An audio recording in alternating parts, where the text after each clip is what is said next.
connectés. Un résultat, nous allons le voir, prometteur. Arnaud Moreau, Bruno Espagniol.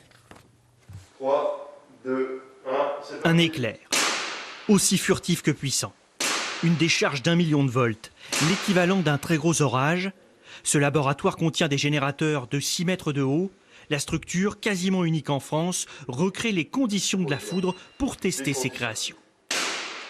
Le paratonnerre, il est là effectivement pour être le point d'impact privilégié du coup de foudre et ensuite de conduire le courant de foudre jusqu'à la terre pour que la terre, le sol puisse disperser le courant de foudre sans problème particulier pour l'installation.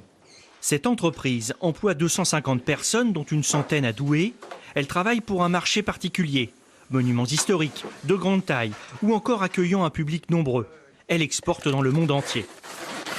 Les zones comme la vallée du Rhône ou certaines régions des Pyrénées sont les zones les plus foudroyées de France, avec une différence qui peut aller de 1 à 4.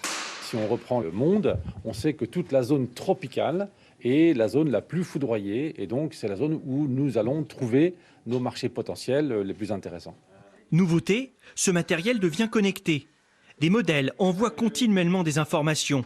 Plus besoin de se rendre en haut d'un monument et prendre des risques systématiquement pour vérifier le fonctionnement.